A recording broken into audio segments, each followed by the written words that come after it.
Coucou, coucou tout le monde. Donc voilà, on est mercredi 20 décembre. Il est bientôt 10 heures et comme à mon habitude, je me connecte un tout petit peu plus tôt euh, pour notifier quelques personnes. Voilà, donc j'espère que vous allez bien, que vous préparez bien les fêtes. Voilà.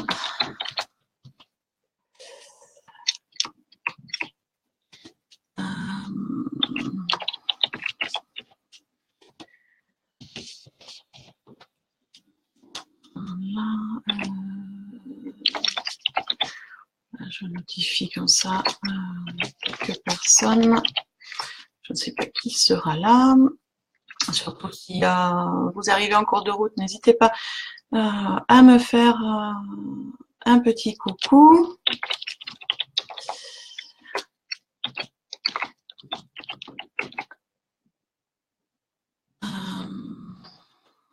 Voilà. Juste.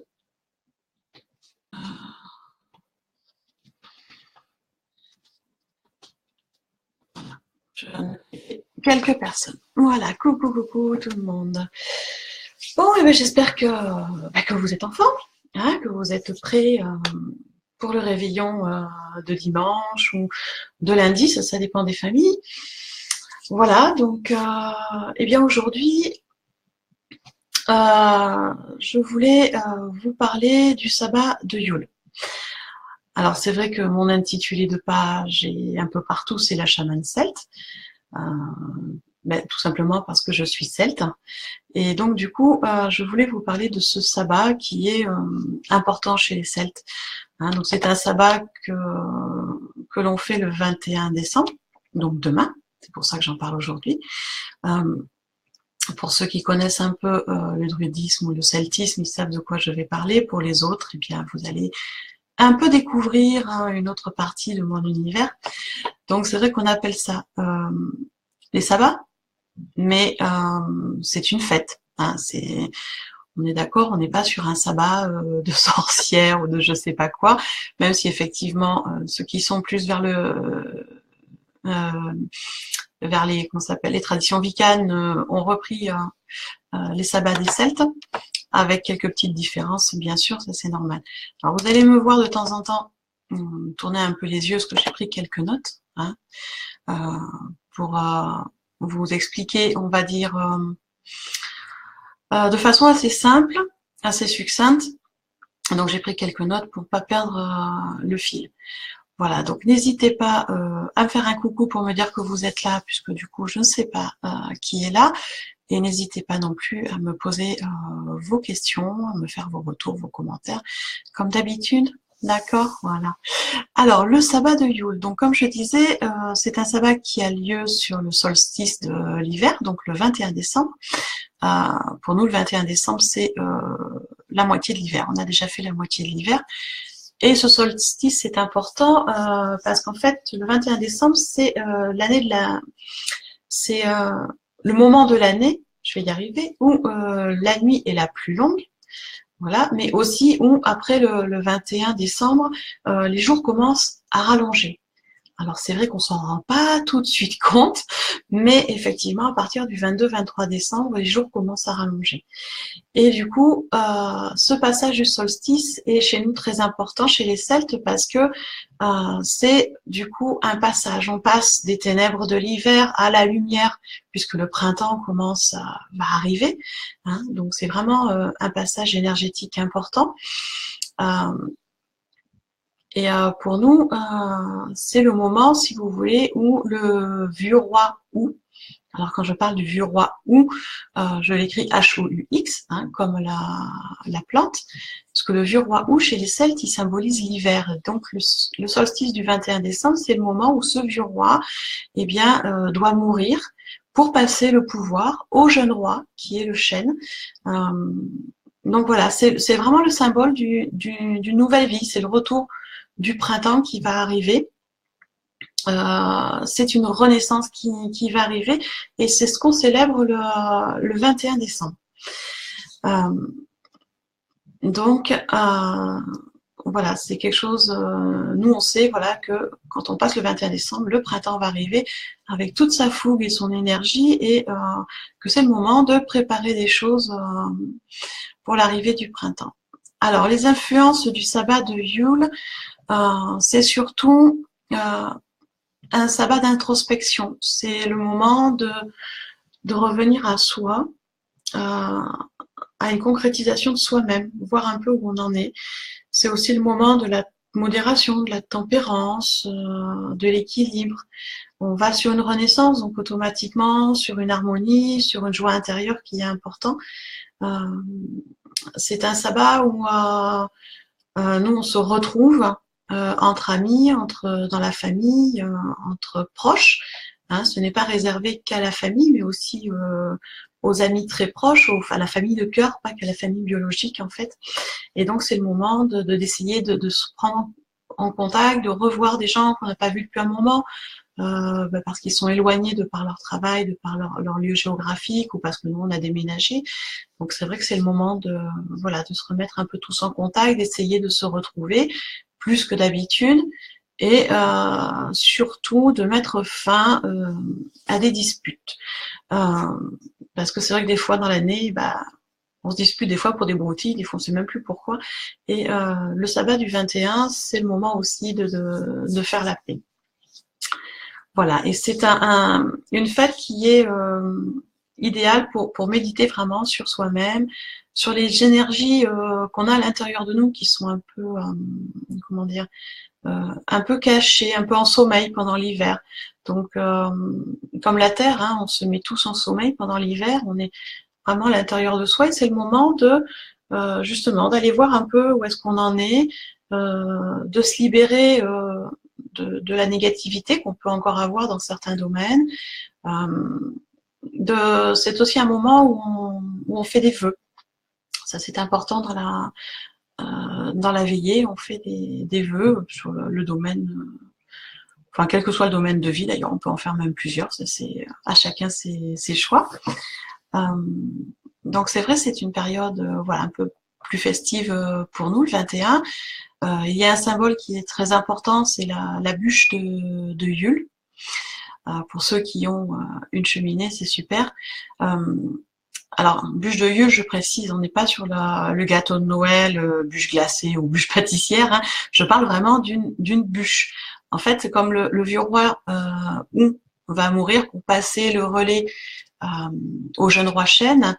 Les Celtes ont symbolisé ce passage par une bûche. Alors en général, c'est à la veillée, le 21 au soir. Pour ceux qui ont une cheminée ou qui peuvent faire un feu dehors, on allume le feu.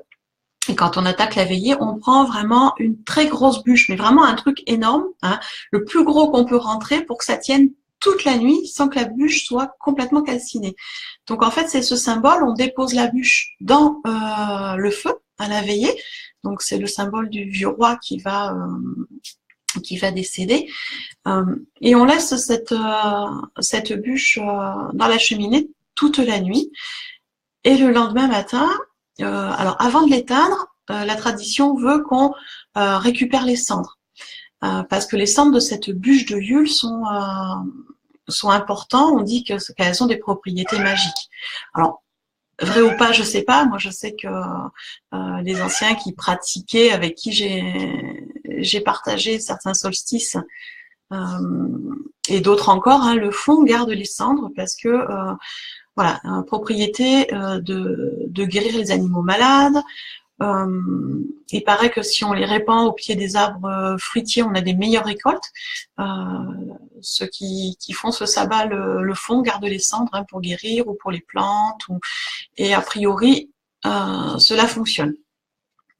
Voilà, donc on récupère la cendre hein, le matin et puis avant d'éteindre la bûche, hein, parce que sinon après c'est tout mouillé, on peut plus rien récupérer. Donc on récupère les cendres, on se les met dans un contenant hein, pour l'année. Et cette bûche au matin du 22, eh bien, on la garde. On la garde dans la maison puisqu'elle porte, alors j'entendais miauler, c'est un de mes chats. Hein. Voilà, donc je disais, cette bûche, on la garde toute l'année dans un coin de la maison puisqu'elle porte bonheur et elle protège des mauvaises influences, des mauvais esprits, la maison et la famille. Donc elle est importante, on la garde vraiment toute l'année et l'année suivante, on va s'en servir en fait le 21 décembre suivant pour rallumer le feu avec l'ancienne bûche. Voilà, ça c'était la tradition de la bûche de Yule. Voilà, donc c'est vrai que ça c'est quelque chose qui date de très très longtemps, hein, parce que c'était bien avant le christianisme. Et c'est une tradition qui perdure hein, dans beaucoup de familles. Donc ça c'est quand même très intéressant et que certains redécouvrent. Alors dans l'autre symbole, on a aussi l'arbre de Yule. Et oui, nous aussi on a un arbre. Donc la plupart du temps c'est un épicéa. Alors pourquoi? Parce que tout simplement en plein hiver, c'est le seul arbre qu'on trouve qui est encore vert. Tout simplement, on ne va pas chercher trop de complications.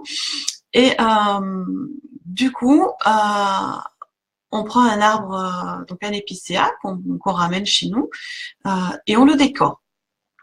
Alors, on le décore avec des décorations qu'on a fait nous-mêmes. D'accord, donc ça peut être des guirlandes de pop-corn, des guirlandes de rondelles d'orange séchées ou de cannelle. Voilà, ou avec de la feutrine, on fait des décorations. Donc souvent c'est la forme de lune ou d'étoile ou de soleil. Hein, puisque comme la fête de Yule, c'est le passage de l'ombre à la lumière, la lune et les étoiles pour la nuit, le soleil pour la lumière. Donc on met des petites représentations comme ça de lumière aussi un peu partout. Donc coucou Fabien. Et donc du coup voilà, on décore cet épicéa avec des éléments naturels et on le garde dans la maison. Bien sûr, c'est un épicéa avec racines, hein, on coupe pas, on garde les racines. C'est très important, on ne fait pas mourir un arbre, hein, c'est très important. Et dans certaines traditions celtes, il y a aussi des gens, coucou Fabien, il y a aussi des gens qui décorent leur maison. C'est-à-dire qu'ils prennent des branches d'épicéa, ils décorent la porte d'entrée de la maison ou les fenêtres, et dans ces branches, ils mettent un peu de nourriture. C'est une façon d'offrir de l'énergie et d'offrir notre amour aux esprits de la nature, aux esprits de l'hiver. Parce que c'est vrai que les esprits de la nature du printemps et de l'été, ils sont en sommeil sur la période de l'hiver, mais il y a ceux de l'hiver aussi qui ont besoin eh bien d'avoir de la nourriture et d'avoir de l'amour et de la bienveillance. Donc on met des petites choses dehors pour eux aussi, c'est important. Et donc ces décorations, notamment l'arbre de Yule, on le garde pendant 12 jours après la fête de Yule. Et après, on enlève les décorations. Toutes celles qui sont naturelles, eh bien, on les brûle. Et le sapin, eh bien, on le replante. Alors, soit on va le replanter dans la forêt où on l'a pris, ou on peut le replanter dans votre jardin. Quand j'avais une maison, c'est ce que je faisais. On achetait un sapin en racine, hein, dans son pot. On faisait très attention qu'il ne perde pas ses épines, qu'il n'ait pas trop chaud, qu'il soit bien arrosé. Bref, on le chouchoutait toute la période de Yule et de Noël, puisque mon ex-mari étant chrétien, on fêtait les deux. Et quand la période était passée, eh bien, ce sapin, on le replantait dans notre terrain. Ce qui fait que petit à petit, on s'est fait une haie, comme ça, de sapins. Et c'est important, enfin, pour moi, c'est important. On ne fait pas mourir des êtres vivants, quels qu'ils soient.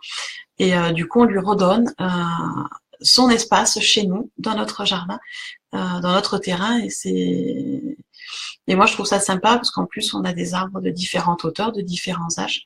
Et c'est assez sympa. Donc ça, c'est les deux symboles principaux de la fête de Yule, donc la bûche et l'arbre.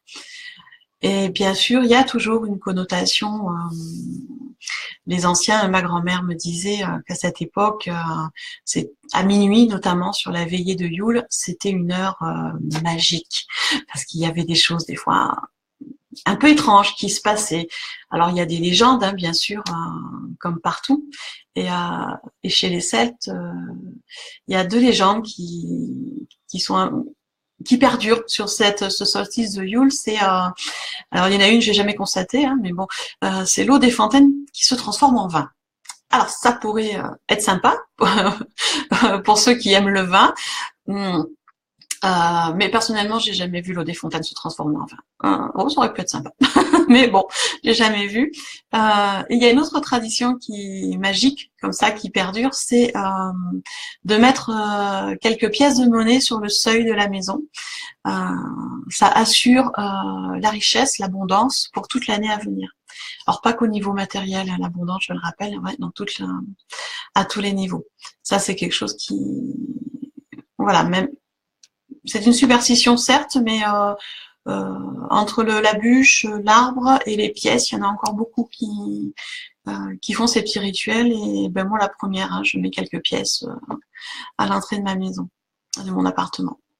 Voilà. Alors, c'est vrai que sur la journée de Yule, on prépare le repas du soir, on prépare la maison, on décore, on fait des petits rituels. Hein, donc, il y en a un que j'aime beaucoup dans les activités de Yule, c'est ce qu'on appelle le souhait de Yule. C'est-à-dire que, alors, c'est pas compliqué, hein, vous prenez 3 feuilles de houx que vous broyez, hein, pour faire une poudre. Sur un morceau de papier, vous écrivez votre souhait, tout simplement, et vous saupoudrez la poudre de houx sur le morceau de papier. Après, vous allumez une bougie rouge et vous brûlez le papier où est écrit votre vœu, et tout le temps qui se consume, vous visualisez votre vœu, votre souhait, qui est réalisé en fait. Donc vous visualisez réaliser le temps que ça brûle. Donc c'est des petites activités comme ça qu'on fait sur cette journée, sur la soirée de Yule. Et si le souhait demandé est juste, eh bien il se réalise dans l'année qui suit. Et ça, je peux le confirmer, le faisant tous les ans. C'est vrai que en général, je fais 1 ou 2 souhaits, des fois 3, mais guère plus, et ils se réalisent en général. Voilà. Après, il y a d'autres choses qu'on peut faire, c'est ce qu'on appelle une lampe de Yule. Donc ça, c'est avec un bocal, avec une mèche comme pour les bougies, et puis l'huile de paraffine. Hein. On met des décorations dans le comment ça s'appelle dans le pot. Donc on met des pommes de pin, des boules de houx, un peu de gui, on met des pierres comme l'œil de tigre ou de la serpentine. On peut aussi mettre un petit papier avec un souhait écrit. On met aussi des plantes, ce qu'on appelle des simples, c'est les plantes qui assurent la prospérité et qui sont sur la période du solstice d'hiver. Donc c'est le laurier, le thym, des écorces d'orange. Voilà, on met tout ça dans le petit pot. On met l'huile de paraffine, on ferme le petit pot avec la mèche qui ressort. Hein. Et puis sur le pot en verre, et bien avec un stylo exprès pour le verre, on le décore avec des symboles de Yule, donc des lunes, des étoiles, des soleils, des pentagrammes. Enfin, on fait des petites décorations. Et après, tout au long de l'année, bien régulièrement, on allume cette petite lampe de Yule et on visualise du coup le vœu qu'on a mis dedans et tous les bienfaits qu'on veut sur la période. Voilà, ça c'est des petites activités qu'on fait. Et aussi on décore aussi la maison. Donc c'est vrai que les couleurs de Yule, c'est le vert, c'est le rouge, c'est l'or, c'est l'argent. Hein, donc on décore la maison, on met des bougies, donc de ces couleurs-là, on met une nappe verte ou une nappe rouge, on met des fleurs en fonction, les plantes, et bien sûr il y en a qui sont importantes, hein, comme le gui qui porte chance, le houx qui assure la protection et la chance dans les nouveaux projets. On a le laurier aussi, c'est chance et protection, donc ça c'est important. Le lierre que beaucoup n'aiment pas, que moi j'aime beaucoup parce que le lierre amène l'amour, donc c'est important. Les pommes, alors les pommes c'est un fruit que nous on aime beaucoup parce que c'est symbole d'immortalité, et donc sur cette cette période de renaissance au printemps, c'est un fruit qu'on mange beaucoup. Bon, c'est un fruit de saison certes, mais très important sur le côté immortalité de l'âme. Donc voilà, c'est un fruit qu'on mange beaucoup et notamment sur le sabbat de Yule. Alors bien sûr, il y a les oranges aussi, il y a le chêne qui est symbole de force. Si on peut avoir des petites branches de chêne, on aime beaucoup. Et voilà, et toutes ces plantes, on les utilise pour décorer la maison, la table, son petit autel. On peut aussi s'en servir en les faisant sécher pour faire des encens. On peut en faire des élixirs. Enfin bon, il y en a certaines qu'on peut manger, bien sûr. Alors je dis bien certaines, hein, parce qu'il y en a, comme le gui par exemple, on le mange pas. Hein, les boules de gui, les mangez pas, c'est toxique. Donc voilà. Au niveau des fleurs, alors c'est pareil, dans les fleurs, on va retrouver, il y a, comment ça s'appelle, les poinsettias, je crois que c'est un nom comme ça. Donc c'est des fleurs qu'on retrouve beaucoup aux alentours de Noël. Hein. Les roses ce qu'on appelle les roses de Noël, qu'on peut avoir dans le jardin pour certains. Voilà, donc il y a quand même quelques fleurs qu'on retrouve. Et dans les encens, les correspondances avec les encens, bien sûr, on va retrouver dans tous les encens à base d'odeurs de forêt, d'épicéas, hein, comme le cèdre, le pin, le sapin. On va retrouver aussi les encens romarin, baie de genièvre, le santal, l'oliban, pour ceux qui aiment. Donc voilà, il y a quand même un large choix, donc ça, on en trouve un peu partout. Les pierres qu'on met sur les autels ou qu'on utilise sur le sabbat de Yule, c'est principalement l'œil de tigre.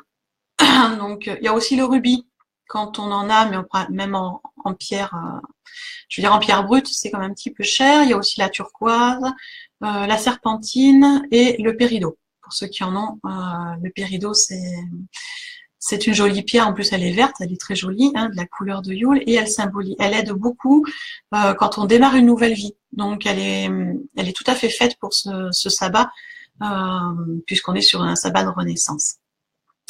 Et si on veut faire référence à certains animaux, donc les animaux du sabbat, c'est le renne, le cerf, l'ours, le cheval et aussi la souris. Oui, je sais, ça peut paraître bizarre, mais la souris fait partie des animaux de Yule.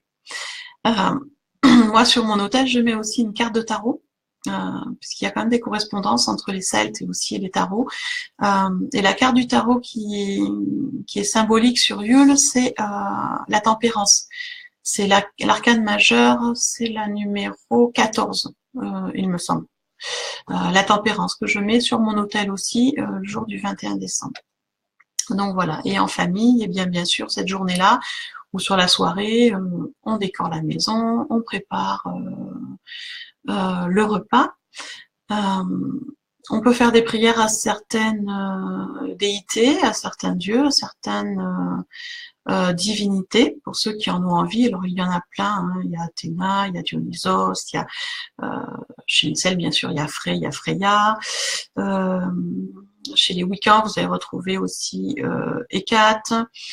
On retrouve aussi, je vais y arriver, Hathor, déesse égyptienne de l'amour. On retrouve Lucina, qui est la déesse romaine de protection des femmes. On retrouve Minerve aussi. Enfin, il y a plein de déités, hein, Odin, Osiris, voilà. Et dans tous les, pas que chez les Celtes, hein, vous l'entendez, il y a aussi des déités qui sont plus de Vulcan, plus de l'Égypte, parce qu'en fait, c'est un sabbat que, comment dire, qui est célébré dans beaucoup de religions et dans beaucoup de cultures. Alors on a tous des noms différents. Chez les Celtes, c'est Yule, mais chez d'autres, ça a d'autres noms, chez d'autres congrégations. Donc c'est fêté un peu partout. C'est pour ça qu'on trouve aussi beaucoup de déités différentes. Nous, bien sûr, les branches mis dehors pour les esprits de la nature. Donc c'est les esprits de l'hiver. Donc c'est l'effet des neiges, l'effet de l'hiver, l'effet des tempêtes. Dont on prend soin sur cette période. Voilà. Et au niveau des nourritures, donc je vous avais parlé tout à l'heure, on va retrouver la pomme qui est très important, pomme orange, tout ce qui est noix, noisettes. Au niveau des viandes, pour ceux qui mangent encore de la viande, on va retrouver tout ce qui est dinde, oie, les viandes rôties, le porc, c'était beaucoup de porc quand même chez les Celtes. On va retrouver aussi les châtaignes, c'est très important. Le fenouil, on mange beaucoup de fenouil. Et en nourriture, alors en nourriture, mais je suis fatiguée moi, en boisson. Alors en boisson, la plupart du temps c'est du vin, effectivement, pour beaucoup. Mais la tradition, normalement, c'est le cidre. Bien sûr, boisson qu'on obtient à partir de la pomme, symbole de l'immortalité. Donc en général, sur le sabbat de Yule, on boit du cidre. Voilà. Alors après, il y a plein d'autres petits outils hein, qu'on peut utiliser aussi, les carillons, les grelots, enfin. Et dans les petits rituels qu'on fait, notamment sur la veillée, alors, quand on a la chance d'avoir une cheminée et qu'on fait brûler, donc on se met en veillée tous autour après le repas et on raconte des contes et légendes. Alors, les contes celtes ou d'autres religions, tout dépend de quelle religion vous êtes. Alors chez moi, c'était les contes celtes, bien sûr, hein, toutes les légendes autour de la fée Viviane, Morgane, de Merlin le Chanteur, du roi Arthur, mais aussi des dieux comme Odin, Freya, voilà, donc c'est tout ça. Et ça, on aime beaucoup, donc la veillée dure un peu, oui, jusqu'à facilement 23h, minuit. Donc on fait les contes assez tôt parce que généralement les contes sont un peu réservés aux jeunes enfants, puis eux, ils vont quand même se coucher un peu plus tôt. Hein, sauf si c'est les vacances, qu'ils n'ont pas école, mais bon, cette année, ils ont école, donc coucher un tout petit peu plus tôt pour les plus jeunes, et pour les autres, on reste facilement jusqu'à minuit et demi, 1h du matin.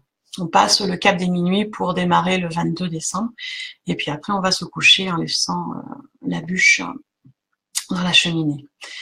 Voilà. Et bien sûr, il y a aussi des chants, il y a aussi des moments de méditation qui sont aussi importants. Donc, bien écoutez, si je pouvais résumer la fête de Yule, s'il y a un message particulier sur cette fête, ce serait la fête de Yule, le symbole, donc ce serait d'arrêter, de ne plus regarder en arrière vers le passé, mais de regarder en avant vers le futur. D'accord, on est sur une renaissance, donc c'est le moment de faire un peu table rase, de prendre confiance en soi et de repartir sur des bases positives pour le printemps et mettre les choses en place. Voilà, ça c'est le sabbat de Yule qui se passe chez les Celtes. Alors bien sûr, je parle que celui des Celtes parce que chez les autres, je connais pas trop. Hein, donc si certains font cette fête du 21 décembre et qu'ils ont d'autres cultures que le druidisme ou le celte, bien je serais ravie de partager avec vous, de savoir quels sont les symboles et quelles sont les activités, les préparatifs que vous faites particulièrement sur ce sabbat-là. Parce que j'avoue que je connais pas trop chez les autres cultures et je suis assez curieuse de savoir. Donc n'hésitez pas à me faire des petits commentaires surtout.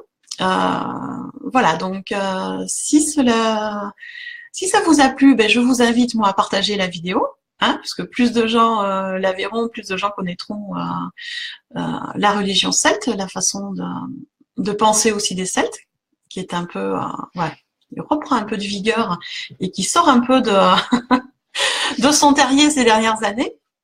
Donc voilà, je vous invite, si vous avez des amis que ça pourrait intéresser, bien à partager cette vidéo, bien sûr.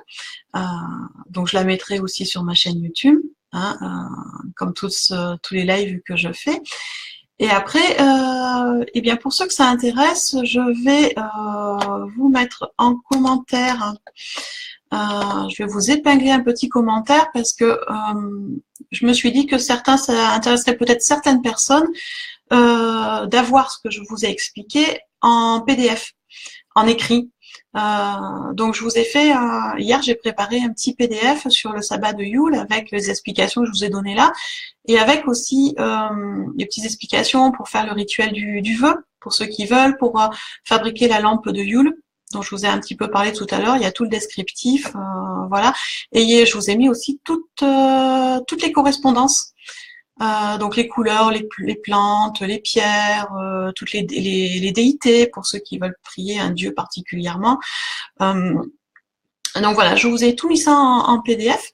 Donc du coup, je vais vous mettre le lien dans les commentaires. Alors,